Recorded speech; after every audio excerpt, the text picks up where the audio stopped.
Halo Bebaners di seluruh universe. Di kesempatan kali ini kita akan ngebahas sebuah film romantis berjudul Lady Chatterley's Lover. Menceritakan tentang kisah pria miskin yang mendapatkan cinta dari seorang ratu yang terkenal kaya raya. Si pria miskin yang mendapatkan ratu ini pun seakan-akan telah menggosok voucher sehingga kehokiannya pun berlaku seumur hidup. Kira-kira bagaimanakah hubungan yang akan terjadi di antara mereka? Simak terus video ini sampai habis. There we are. Your ladyship, I want deeply to him. It really means as much to you. He knows he's only around. Chatterley. I'll let Clifford know. Everywhere. Named Ted a coward.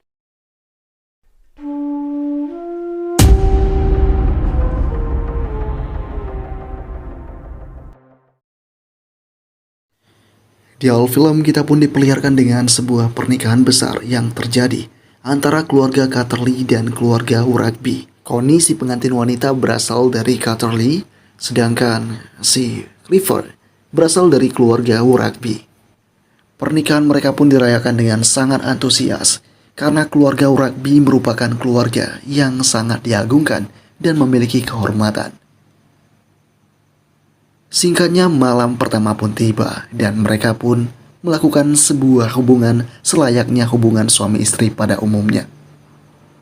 Hari semakin berganti dan tibalah di mana si Clifford ditugaskan untuk pergi ke medan perang karena Clifford juga merupakan seorang tentara. Namun naasnya akibat peperangan itu si Clifford pun menjadi lumpuh dan tidak bisa berdiri. Hal ini pun terpaksa Clifford terima karena itu memang konsekuensinya. Si Connie selaku istrinya juga selalu menemani suaminya kemanapun ia berada. Connie dan Clifford tinggal di sebuah rumah besar yang dimana wilayah itu merupakan wilayah kekuasaan keluarga Rugby. Jadi semua yang tinggal di sana harus di bawah aturannya si Clifford. Mrs. Gertrude is a dinner common. At least she can come.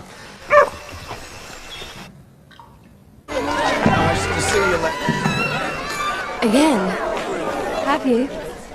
Beberapa waktu kemudian, Connie dikenalkan oleh si Clifford dengan seorang peternak alias karyawannya Clifford yang bernama Mellors. Mellors dulunya juga merupakan seorang tentara, namun akibat insiden dalam perang, ia lebih memilih untuk menjadi seorang peternak dan hidup dalam kedamaian.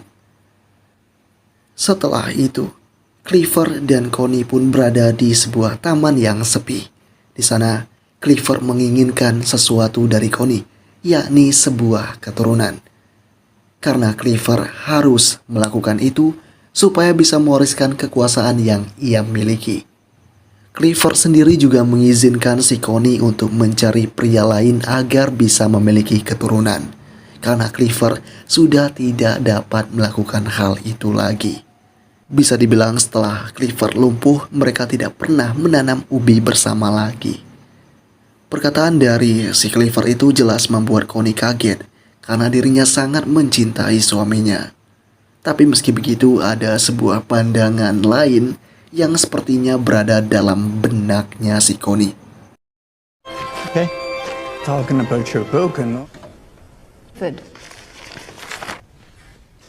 Waktu semakin melangkah maju dan tibalah sebuah konflik yang terjadi di dalam rumah tangganya Connie dan Clifford. Connie merasa bahwa aturan yang dibuat Clifford sudah tak masuk akal dan terkesan menghambat kebebasan yang dimiliki oleh Connie. Connie sangat bersedih akan hal itu.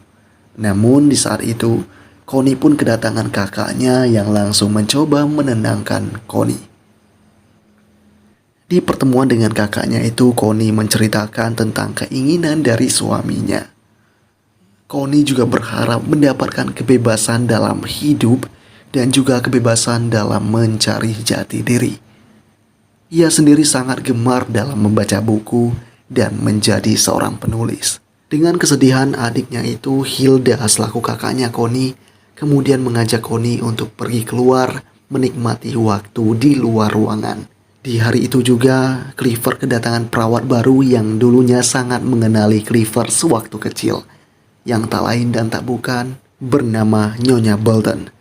Nyonya Bolton pun berjanji akan selalu menjaga dan merawat Clifford semampunya. Connie kini berada di luar dan bertemu dengan Melors.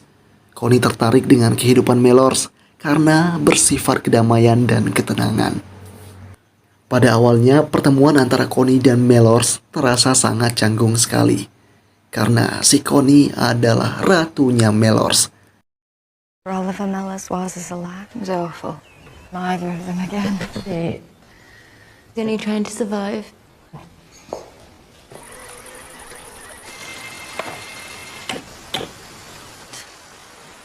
Bother. No, I insist. Hari-hari berikutnya, Connie senantiasa datang ke gubuk hanya untuk membaca buku sekaligus menenangkan pikirannya di sana. Tak lupa di tempat itu juga ada Melors yang senantiasa melakukan pekerjaannya.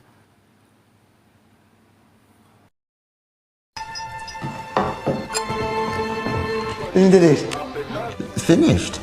And she without me. That should keep them in business. Talk like such a woman.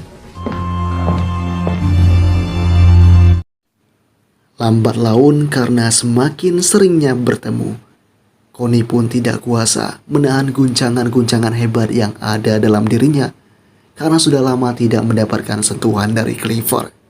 Connie dan Clifford akhirnya menanam ubi bersama dengan intensitas ketegangan yang begitu tinggi. Setelah selesai melakukan itu, terjadi sedikit kecanggungan di antara mereka berdua karena perbedaan kasta mereka yang jauh berbeda. Ja, my lady, Lindley. Good night. Setelah pertemuan itu, hari-hari berikutnya, Connie semakin merasa hangat. Ia semakin kepikiran akan sosok Melors. Terlebih lagi, suaminya sendiri saat ini lebih gemar untuk menjalankan bisnis pertambangan yang baru saja dimulai. Akibat kesepian itu, Connie kembali menemui Melors. Dan seperti yang kalian duga, Connie pun memulai terlebih dahulu aksi tanam-tanam ubi. Dengan kejadian itu, hubungan mereka semakin tambah dekat dan kecanggungan di antara mereka sudah tidak ada lagi. Connie, we must. Hari-hari berikutnya pun sama seperti itu. Dikala ada waktu senggang dan dikala ada kesempatan, Connie secara diam-diam menemui selingkuhannya itu. Keesokan harinya, si Connie menemui sahabatnya yang bernama Flynn. Di sana Connie bercerita jika dirinya tengah hamil anaknya si Clifford. Tujuannya adalah untuk meyakinkan masyarakat bahwa Clifford masih bisa menjadi pria normal. Flynn selaku sahabatnya Connie merasa sangat puas dan senang dengan hal itu. Karena pada dasarnya anaknya Connie nanti akan menjadi ahli waris dalam keluarga Uragbi. Beberapa saat kemudian lagi dan lagi, si Connie dan Melors bermain-main di tengah hutan. Kali ini tak tanggung-tanggung, Connie menginginkan permainan yang begitu kasar agar intensitas tanam-tanam ubi mereka jauh lebih menegangkan. Melors selaku pria sejati tidak menyia-nyiakan momen seperti itu. Ia pun langsung melesatkan umpan terobosan sehingga membuat dirinya semakin dekat dengan sosok ratu idola masyarakat ini. Semenjak kejadian itu, hubungan mereka benar-benar tidak dapat dipisahkan. Mereka pun senantiasa mencoba tempat-tempat baru untuk menjalankan bisnis tanam-tanam ubi. Mereka sudah seperti sebuah pasangan yang saling mencintai dengan begitu tulus. Di malam harinya, Connie bercerita kepada Nyonya Bolton tentang keadaan yang ia alami, tentang anak yang ada di dalam kandungannya yang nantinya akan menjadi pewaris keluarga Uragbi.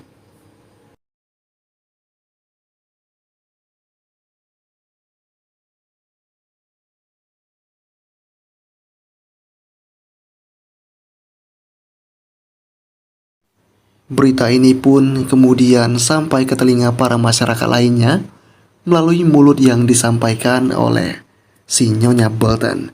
Hal ini pun membuat para masyarakat semakin yakin bahwa Clifford masih menjadi seorang lelaki sejati. Let's go away for a while. Kita pun kembali diperlihatkan dengan Connie dan Mellors yang tengah berada di dalam gubuk kecil. Di sana Connie menceritakan tentang kehamilan yang ia miliki. Ia juga bercerita tentang keinginan suaminya yang sengaja menyuruh Connie mencari pria lain untuk menanam benih agar bisa mendapatkan pewaris keturunan. Perkataan dari Connie itu pun sontak membuat si Mellors terkejut, karena itu sama saja seperti menjadikannya sebagai boneka. Connie mencoba untuk menenangkan Mellors dengan mengatakan bahwa ia sangat mencintai Mellors dan bersedia untuk hidup bersama. Tapi karena semua ini sudah terlanjur disampaikan, keributan di antara mereka masih belum terselesaikan. Beberapa saat kemudian Mellors mendapatkan perlakuan kasar dari si Clifford yang seakan-akan merendahkan derajatnya. Hal ini pun membuat si Connie merasa sangat kecewa terhadap si Clifford. Ia tidak menyangka jika Clifford begitu arogan. Dengan kemarahan ini membuat si Connie semakin yakin bahwa hubungan di antara mereka berdua sudah di ujung tanduk. Seminggu kemudian di waktu senggang, lagi-lagi Connie memanfaatkan waktu untuk bertemu dengan Mellors. Mereka pun menanam ubi saat kondisi hujan yang begitu deras. Setelah selesai dengan hal itu, hampir saja hubungan di antara mereka berdua kepergok oleh si Nyonya Bolton yang sedang mencari Connie. Meski demikian, Nyonya Bolton ini sepertinya adalah tipe orang yang bisa dipercaya. I really love him. He's there's nothing like that. Yes, going to Venice. I can't. Seiring berjalannya waktu, Connie kemudian memperkenalkan si Mellors dengan kakaknya.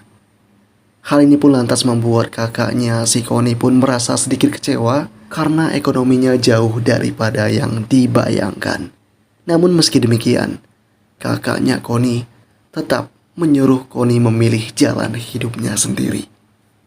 Dengan mendapatkan restu itu, Connie semakin yakin dengan hubungannya bersama dengan si Mellors. Sebelum si Connie berangkat keluar kota, ia menyempatkan waktu untuk bermalam di kediaman Mellors. Di pagi harinya, kediaman si Mellors kedatangan seorang pria laknat yang tak lain dan tak bukan adalah pria yang mengambil istri milik si Mellors sebelumnya. Tujuannya ke sana adalah untuk mengambil beberapa uang yang mungkin dimiliki oleh si Mellors. Tapi ketika ia berada di dalam rumah itu, ia malah menemukan kain milik ratu. Ditambah lagi, ia juga menemukan buku milik Connie yang tertinggal di sana.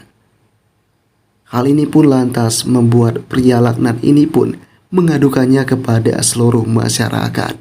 Sehingga berita fenomenal tersebar di sana. Masyarakat yang termakan akan perkataan dari pria itu pun membuat masyarakat mengira bahwa si Connie mempunyai hubungan khusus dengan peternak yang merupakan karyawan suaminya. Tak butuh waktu lama berita ini pun sampai ke telinganya Clifford, yang membuat Clifford benar-benar marah karena ia tidak menyangka jika istrinya malah bermain-main dengan karyawannya sendiri. Clifford yang marah dengan hal itu kemudian langsung bergegas memanggil si Mellors untuk bertemu. Di saat itu juga, Nyonya Bolton pun mengabarkan kepada Connie bahwasanya Mellors dalam posisi terancam dan sangat butuh bantuan dari si Connie. Benar saja, saat ini Mellors pun diperintahkan oleh Clifford untuk segera menjauh dari desa, alias Mellors diusir dari kekuasaan Clifford. Mellors pun kini beranjak pergi. Dan ketika ia hendak pergi, Connie berhasil menemuinya dan berhasil memberikan semangat pada si Mellors. Ia juga mengatakan bahwa siap untuk hidup bersama dengan Melors. Sebelum pergi, Melors berjanji akan mencari Connie kemanapun Connie berada. Perpisahan pun terjadi di antara mereka berdua. Connie yang kesal akan perpisahan itu kemudian mendatangi Clifford. Dan kemudian, Connie pun meminta cerai dari Clifford karena ia sudah merasa tidak cinta lagi. Ia juga tidak mendapatkan kepuasan dari si Clifford. Clifford yang berhadapkan dengan tekanan seperti itu membuat Clifford tidak tahu harus berbuat apa karena ia tidak sanggup untuk menceraikan Connie. Terpaksa Connie yang berlalu pergi dari sana dan menjauh untuk selamanya. Connie kemudian pergi bersama dengan keluarganya. Dan yang lebih parahnya, berita tentang kemunafikan dan perselingkuhan yang dilakukan oleh Connie tersebar di mana-mana. Sehingga Connie pun seakan-akan mendapatkan pandangan buruk di mata masyarakat. Title or wealth. Meski demikian, Connie tidak peduli dengan hal itu. Karena yang ada di pikirannya hanya ingin menemukan si Melors yang sampai selama ini masih belum bisa bertemu. Waktu semakin berlalu dan pada akhirnya Connie mendapatkan surat dari Melors tentang keberadaan Melors saat ini. Melors ternyata tinggal di Skotlandia dengan keadaan rumah yang masih minim seperti sebelumnya. Ia juga berhasil bekerja sebagai seorang petani. Connie yang sudah teramat cinta tanpa pikir panjang langsung bergegas ke alamatnya si Melors. Sesampainya di sana, ia terus menyusuri jalan untuk menemui Melors.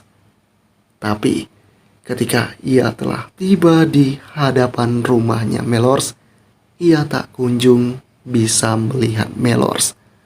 Namun lama-kelamaan, Melors pun tiba dari belakang dan film pun selesai. Ending yang sangat memonyetkan.